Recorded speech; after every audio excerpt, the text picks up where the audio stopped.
bienvenue à MP Électronique. Aujourd'hui, je vous présente mon petit robot avec ma télécommande. C'est fait avec deux Arduino. Un Arduino pour le transmetteur. Un Arduino pour le receiver. Ici. Vous avez la manette ici. Avancer. Reculer. À gauche. À droite. Mais à gauche. Non, stop. Reculer. Vous avez toutes les commandes. Ici. Vous avez l'antenne ici. Vous avez une pile de 1AA. Une 3A, l'antenne ici. Pour avoir des signaux sans fil. C'est ma boîte d'Arduino. Vous avez le Arduino avec le bootloader ici. Vous avez. Oups là. Je vais le fermer. Ici, vous avez le. Normalement, un Arduino il fonctionne avec 5 volts ou 3.3 volts. Si avec une pile à A, normalement, l'Arduino il va pas fonctionner. Donc, qu'est-ce qui booste le voltage ici? Ça, c'est un module Power Boost. Ça booste, prend 1.5 volts, puis ça fait en entrée ici. Puis ça sort 5 volts. Donc, c'est pour ça que je peux utiliser une pile à A avec l'Arduino. Normalement, je peux pas. Ici, c'est un module à 315 MHz. Si vous avez l'antenne. Ça envoie les signaux au receveur ici. Je vais le remettre dans ma boîte.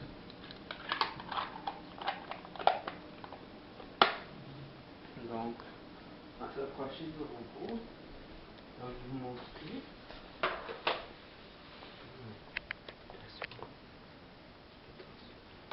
Ici, vous avez les LED pour la nuit ici, qui se fasse voir. Ici, vous avez la petite antenne. Petite antenne. Lui ici, le récepteur, il y a un Arduino dedans. Je peux pas tout enlever parce que tout est bien fixé ici.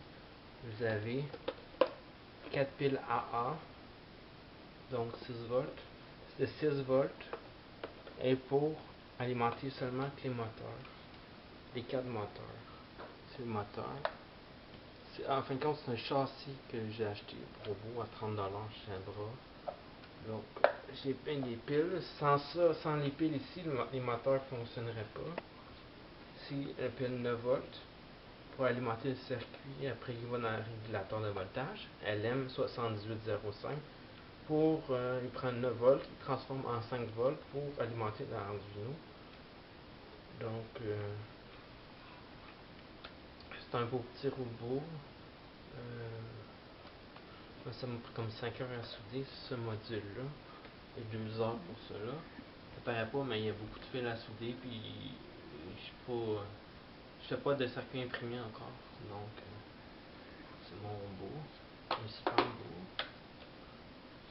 Il est quand même bien fait. Ça prend quand même du temps. Comparé à mon autre robot, j'ai amené mon autre robot.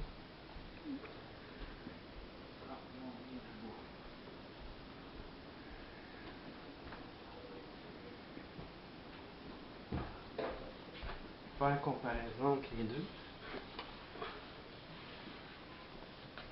Ici, la principale différence ici qu'il y a 4 roues. Ici, il y a 2 roues. Ici, lui, il n'y a pas de détecteur d'obstacle à ultrasons. On va ça nord ici. Ici, lui, fonctionne juste avec les boutons de la manette. Si, mettons, j'appuie sur avancer, s'il y a un obstacle, il va avancer quand même. C'est la manette qui va décider les mouvements qu'il fait, sans qu'il regarde qu'il y ait des obstacles ou pas. J'aurais pu le faire, mais j'ai préféré le laisser le plus simple possible. Donc, ici, ça fait plutôt amateur, un débutant. J'ai pris un morceau de foam du Club du Dollar ici.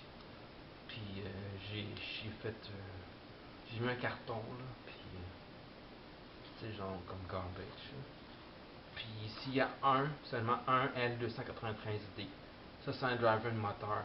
Un L293D. peut contrôler jusqu'à 2 moteurs. Donc, si un circuit intégré L293D peut contrôler 2 moteurs, pour les 2 moteurs, devinez combien ça en prend? Ça en prend 2. Donc c'est plus difficile à souder. C'est pas plus difficile, mais c'est plus long. Donc il y a 293D.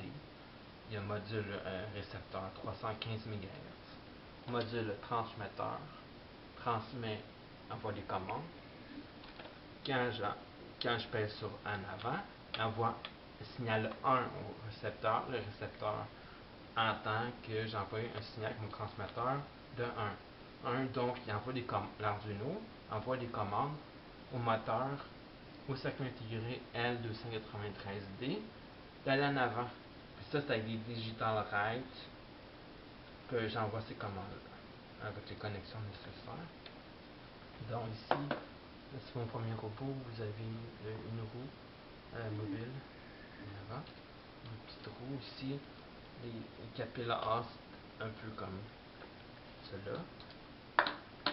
Mais ça, c'est pour les moteurs. Si on enlève ça, ben, le robot, il ne roulera pas. Donc, lui, il détectait des obstacles. Il n'était pas très intelligent. Là, il voit un obstacle, il va tourner à droite. Il voit un obstacle. Mais si l'obstacle n'est pas à la hauteur des deux yeux, qu'on pourrait appeler les capteurs à ultrasons. Donc, c'est pas à la hauteur de ces deux capteurs-là. Donc, lui, il va foncer dans l'obstacle. C'est pas très intelligent, mais quand même, c'est quand même bon pour une première version. Puis, il m'a coûté quand même moins cher. Fait que, mon robot capteur, il va aller dans un premier bout. Je n'ai pas donné de nom au nouveau. Donc, il va aller s'amuser avec son ami. Ils vont s'embrasser. Hey, viens ici! C'est trop drôle, les deux. On dirait qu'il y a du fun, hein? Penses-tu, Marc, qu'il y a du fun ensemble? Awesome. C'est drôle de voir deux robots. Puis je pense que mon prochain robot, je vais le faire avec. Je peux contrôler par le Bluetooth. Avec le moteur C06. Je pense que. Il n'a pas vu les marches. C'était pas à la hauteur des senseurs et transport. Heureusement, il n'a pas été trop en bas. Donc, comme vous voyez, sans pile. Sans les 4 piles AA, les moteurs peuvent pas bouger. Donc il y a 3, puis les contacts se font pas. Donc il a arrêté subitement. Donc c'était mon robot. Merci d'avoir visualisé mon vidéo. Merci de m'encourager à regarder mes vidéos. Bonne journée.